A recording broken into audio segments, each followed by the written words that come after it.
Okie doke, folks. I have a basic, no frills, good running, just decent little car here. Very economical. This is a 2005 Chevy Aveo, excuse me, 4-door sedan. Let me start her up for you.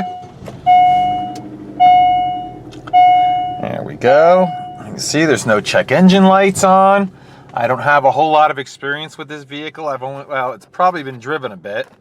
Yeah, about 175 miles, but I've only driven it probably maybe 20.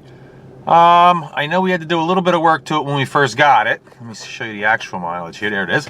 147,208. It had a check engine light on, and I believe they put like a couple spark plugs in or a coil or something. I don't know. I'm not a mechanic, but as you can see, it does run really well. It's extremely economical. This is probably, in 2005, was the most economical car in the GM lineup. Doesn't have a lot of fancy options, but what it does have works.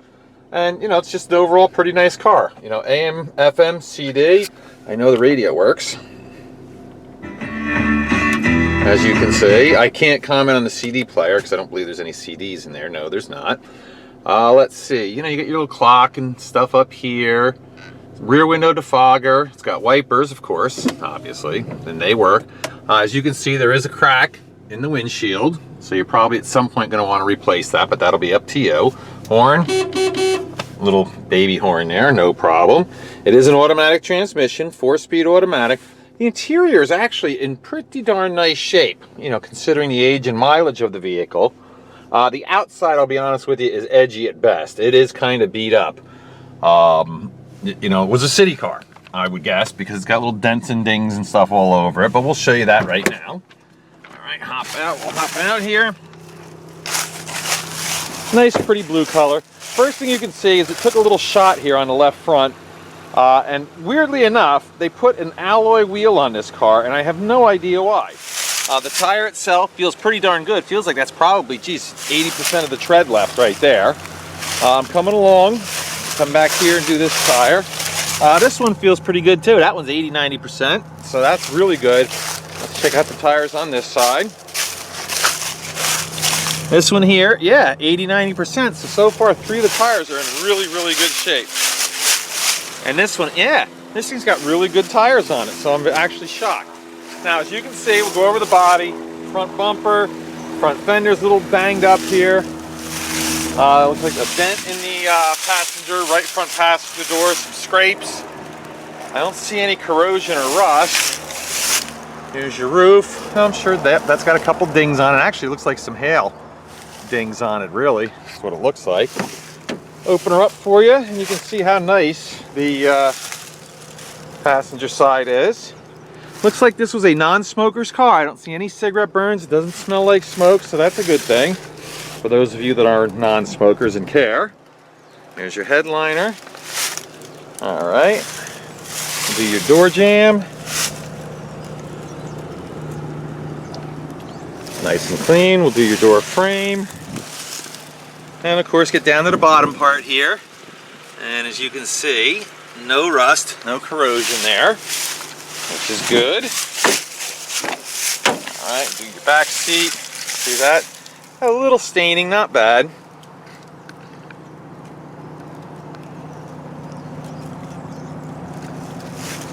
Here's your door jamb. There you go. And of course, we'll do your door frame. Oh yeah, very nice. Nice and clean. Like I said, this is just going to be a very cheap, economical car for someone. There's your rear bumper's actually not in bad shape. Trunk does, and out, get this, this is neat. It does have the 60/40 split fold down seat, so you actually have quite a bit of room. I don't believe it has a spare tire. Yeah, I think they must have used that when, whatever they did on that front wheel or whatever. There's no wheel, there's no spare tire, so you're gonna have to get one if you want to carry a spare. That's gonna be up to you. And here's your trunk. There we go, close that up.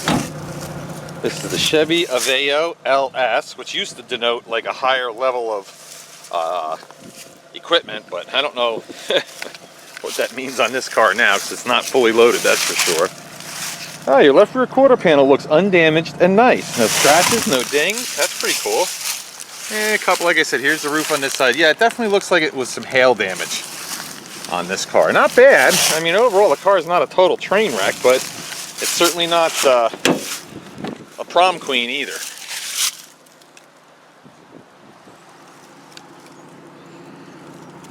There's your door jamb. There's your door frame. Go down here. Check out the important areas. There you go. Oh, one thing I didn't do, which I normally like to do, is let you take a look underneath the back. All right, here we go. There you have it.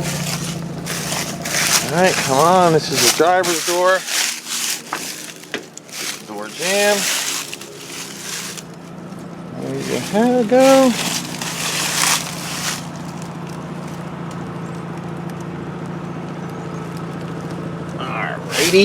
Let's see, driver's door. Yeah, a couple dings, nothing bad, no rust. Like I already showed you this fender. Coming around to the front. The bumper's actually in nice shape, except for that little section over there. Let me zoom in on that a little bit so you can see. There we go. See, now you're probably gonna have to get a lens if you want to. All right, let you guys take a look underneath.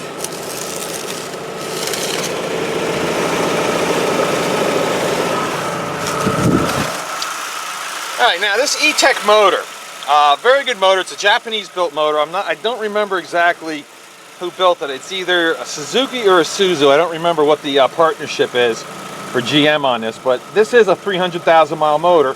Very important thing, though, is you really need to maintain it well. So keep that in mind. Let me rev it up for you.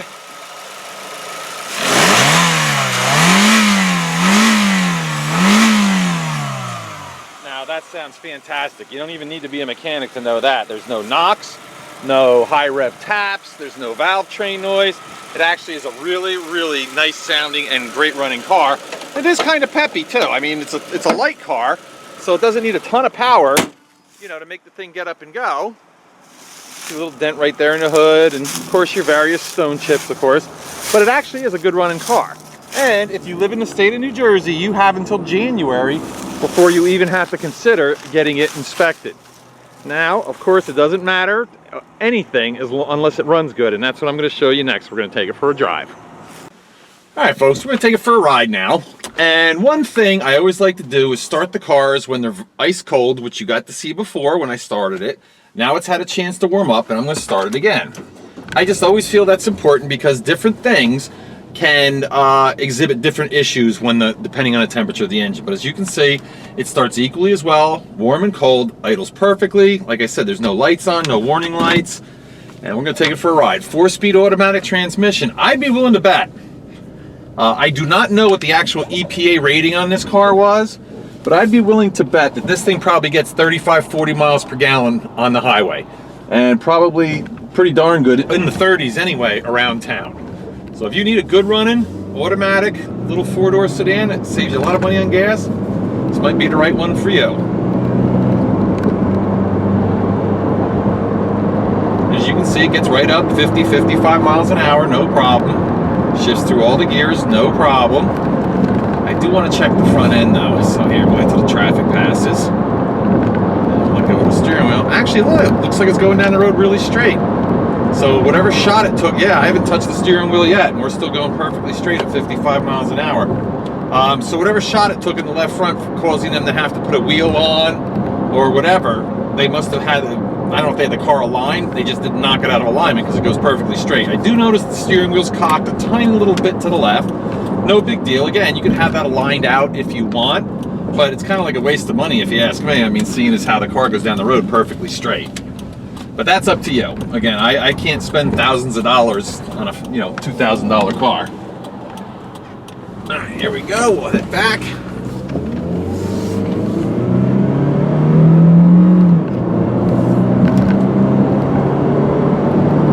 Here we are, over 50 miles an hour. Yeah, just a nice, smooth, quiet car too, actually, for a little car. It's amazing. All right, I'm gonna do a little brake test for you guys. All that's gonna consist of is me pulling into the vacant lot across the street from my place. I know where there's a patch of loose gravel. I drive over that at about 20, 25 miles an hour. slam on the brakes, let go of the steering wheel, and see what happens. Now you can't feel, obviously, on a video how the brakes feel. I'll do my best to describe how they feel to you. But one thing you can do, it's a visual check, is keep your eyes on the steering wheel, and you want to make sure it doesn't swing wildly to the right, wildly to the left. That would show a brake balance issue. That's about the only thing you can tell them. We'll do this right now. Got my directional on, we'll pull in here, find my little spot. It's right over here, hands off the wheel, and all right, good news. If you paid any attention, you saw the steering wheel stayed stock still, did not move a bit. Car stopped quickly, stopped safely. So yeah, this is a nice little car. This would be a great little car for a new driver too. If you don't mind putting your kid in a smallish car, that is. This is kind of a tiny car. But it's got front wheel drive, dual airbags, all the safety features you would expect, you know, a modern car to have.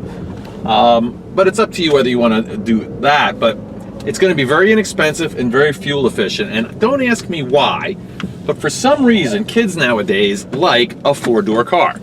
I mean, I guess I'm dating myself a little bit, because back in my day, we wanted nothing to do with a four-door car. We wanted, you know, a coupe. They looked better. At least we thought so anyhow. All right, so let me do a little happy recap here. This is a 2005 Chevrolet Aveo. It's got 209 miles on it.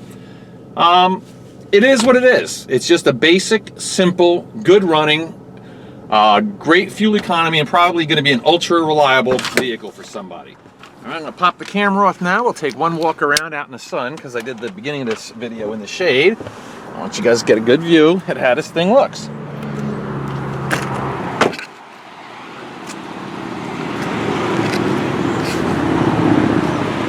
Oh, it is bright out today. I got to give it that, even though it's a cool fall day.